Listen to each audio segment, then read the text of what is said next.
Amém, queridos irmãos, chegamos à quinta-feira, quarta semana.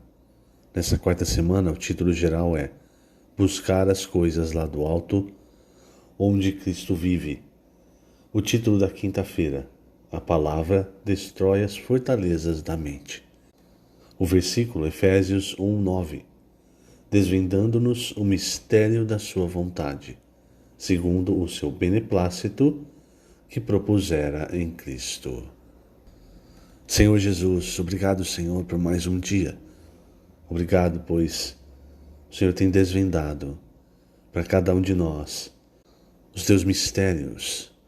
O Senhor tem destrancado os teus tesouros para nós. Em Ti, amado Senhor, na Tua palavra, temos insondáveis riquezas.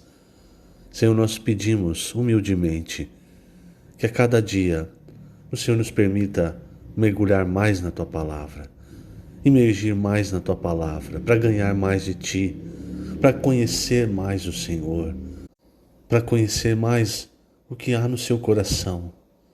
Nosso desejo, amado Senhor, é viver uma vida que Te agrade, uma vida onde Tu és o centro, onde o Senhor encabeça todas as coisas em nós, na nossa família, ao nosso redor. Por isso, Senhor, a cada dia, fala conosco, permita-nos, Senhor, ouvir a Tua voz, ouvir com atenção o que o Espírito diz às igrejas, o que o Senhor tem falado a cada um de nós. Guarda, Senhor, também a nossa mente, para que ela não crie fortalezas, sofismas contra a Tua palavra. Pelo contrário, que sempre possamos colocar a nossa mente no Espírito para entender qual é a Sua boa, agradável e perfeita vontade. Obrigado, Senhor. Jesus é o nosso Senhor. Muito bem, queridos irmãos, o título dessa quinta-feira, a palavra destrói as fortalezas da mente. Em 2 Coríntios 10, irmãos, esse é um trecho muito conhecido. Paulo, ele fala que as armas da nossa milícia não são carnais, mas são poderosas em Deus. Poderosas para quê? Para destruir fortalezas, anulando nós sofismas. Então veja, o que Paulo quer dizer, irmãos? Aqui ele estava vivendo uma experiência com os coríntios, em que não toda a igreja, mas uma parte o acusava e não aceitava Paulo como o apóstolo, ou melhor, não aceitava o apostolado de Paulo. Aqui no capítulo 10 da segunda epístola, no finalzinho, ele faz uma certa reclamação de como alguns coríntios o tratavam. Então ele diz no versículo 10, falando que isso era o que os coríntios diziam. As cartas, com efeito, são graves e fortes, mas a presença pessoal dele é fraca e a palavra desprezível. Então, isso era o tipo de acusação, irmãos, que o apóstolo Paulo sofria de parte dos coríntios, uma igreja levantada por ele. Essas coisas, irmãos, são sofismas. O que é um sofisma? Sofisma, ele é um argumento que parece muito que é verdade, parece muito ser real, mas ele é mentiroso.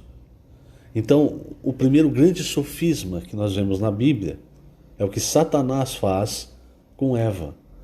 Ele toma a palavra de Deus, ele embrulha a palavra de Deus e ele dá uma outra cara à palavra de Deus e entrega para Eva, e aí Eva acaba aceitando.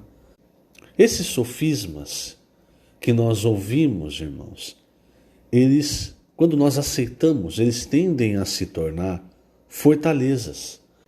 Isso fica na nossa mente. E aí o apóstolo Paulo, ele ainda diz que isso se levanta contra o conhecimento de Deus. E veja, irmãos, aqui Paulo está falando isso e, como eu disse, ele está, de certa forma, inclusive nessa segunda epístola, ele se defende da acusação de alguns dos coríntios. Então, para esses que acusavam Paulo, se falasse assim, olha, esses sofismas, eles se levantam contra o conhecimento de Deus. O que eles diriam? Não, eu não sou contra o conhecimento de Deus, meu problema é com Paulo. Só que o apóstolo Paulo, irmãos, para os coríntios era aquele que detinha a palavra profética, quer dizer, aquele que levava a palavra de Deus, as revelações, aquilo que Deus queria mostrar para os coríntios. Então, veja, esses coríntios que não aceitavam a palavra de Paulo, que diziam que a presença de Paulo era fraca e a palavra desprezível, eles tinham uma fortaleza contra Paulo. Eles deixaram, irmãos, de desfrutar muito da graça de Deus, que vinha através daquilo que Deus falava, através de Paulo, ou seja, através do canal. Paulo, Pedro, João, enfim, os apóstolos, os irmãos do nosso tempo, são canais, irmãos. Canais pelos quais Deus flui a sua graça, a sua palavra. É isso que nós precisamos entender no dia de hoje. Se você mira no canal, você pode deixar de desfrutar aquilo que esse canal está fluindo, que Deus está fluindo através dele. E qual é a maneira, então, que Paulo fala? Qual é a arma? A arma, irmãos, é a própria palavra de Deus. Nós precisamos aprender a conhecer de fato a palavra de Deus. Até aqui no Alimento Diário, página 64, terceiro parágrafo, logo a primeira linha, ter conhecimento de Deus significa conhecê-lo como Ele é, compreender a maneira como Ele faz as coisas, como Ele age. Então, o que nós precisamos aprender, irmãos? Aprender os princípios da palavra de Deus. Deus não age contra a sua palavra. Deus não fala assim, olha, aqui eu não gosto disso. Aí lá na frente você vê Deus fazendo o que ele diz que ele não gosta. Deus não é assim, a palavra de Deus não é assim, irmãos. Há princípios. Quando Satanás tentava o Senhor Jesus, na segunda tentação, ele levou o Senhor para um lugar muito alto. E aí ele disse, olha, você pode se atirar daqui abaixo e você vai ordenar que os seus anjos te segurem. Ou seja, ele estava citando uma passagem, salvo engano, de Deuteronômio.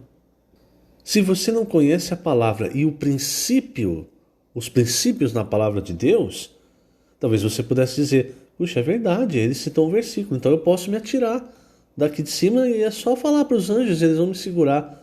Mas o que o Senhor respondeu? Não tentarás o Senhor teu Deus. Quer dizer, uma coisa é você estar numa situação de perigo, você escorregar, cair de um lugar alto, você tropeçar, enfim. Outra coisa é você se jogar. Quando você se joga, você está tentando Deus. Muitas vezes na nossa vida, nós tentamos Deus. E por que fazemos isso? Porque nos falta o conhecimento da palavra e de muitos princípios bíblicos. E mais, irmãos, quando nós temos falado bastante sobre a questão de imergir na palavra. Quando nós imergimos na palavra, essa palavra ela vai habitando ricamente no nosso coração. E essa palavra é o próprio Cristo. Então, isso vai nos enchendo com a palavra e cada vez mais, irmãos, nós vamos fazendo destruir, anular sofismas, fortalezas e qualquer altivez que se levante contra o conhecimento de Deus. E ele ainda fala, não é, o apóstolo Paulo, nesse trecho de 2 Coríntios 10, ele ainda fala de levar cativo todo pensamento à obediência de Cristo. Isso é importante, irmãos. Obedecer. Quando vem um pensamento, quando você percebe que está começando a pensar em algo que você sabe, isso é contra a palavra, isso está fora do princípio da palavra, leve isso a Cristo.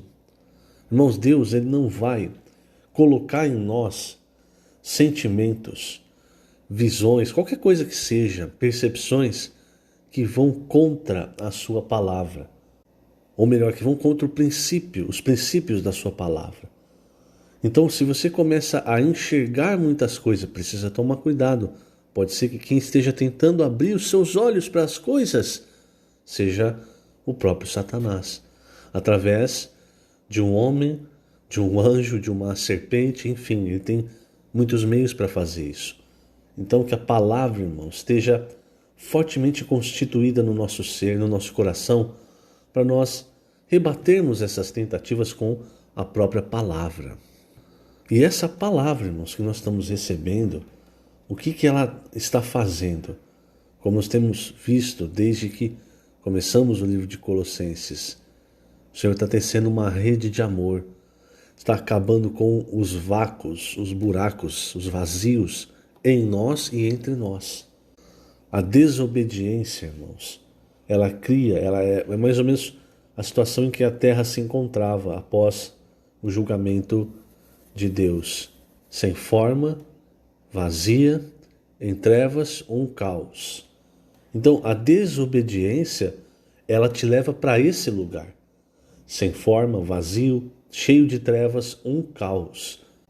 Mas quando eu obedeço a palavra, eu desfruto de graça, paz, alegria. Você vê o fruto do Espírito sendo gerado. Você percebe esse entrelaçar desse tecido de amor uns com os outros e com Deus. Então, irmãos, são coisas perceptíveis. O que nós não podemos é ser teimosos. Você está olhando, está vendo que as coisas estão piorando. Depois que um sofisma entrou na sua vida, na sua mente, criou fortaleza, está vendo que as coisas estão piorando e aí você ainda continua teimoso. Isso é altivez. Está se levantando contra o conhecimento de Deus. Você parou de conhecer a Deus. Parou o fluxo do Espírito. É preciso se arrepender, irmãos, e levar isso obediente, esse pensamento sobre. Leva até o Senhor. Fala para o Senhor. Ora para o Senhor. Não fique com isso para você, não. Leva até o Senhor. O Senhor, Ele nos mostra, irmãos, toda a verdade. O Espírito, o Consolador, Ele veio para nos conduzir à verdade, irmãos. Então, essa palavra que nós temos recebido, ela tem nos ajudado. A palavra profética tem nos ajudado. Nos movendo juntos, irmãos, tecendo juntos essa rede de amor, esse tecido de amor. Logo, irmãos, o Senhor vai ter a sua expressão, a edificação da sua igreja. E assim, Ele vai poder voltar. Então, que todos nós aprendamos a imergir na palavra, a encher o nosso coração com a palavra, deixar a palavra de Cristo habitar ricamente em nós. Assim, nós vamos destruir qualquer fortaleza que tente começar a se formar na nossa mente. Que o Senhor te abençoe grandemente nesse dia. Lembrando, estamos colocando essas gravações na página do YouTube da Igreja em Ribeirão Preto. Jesus é o Senhor.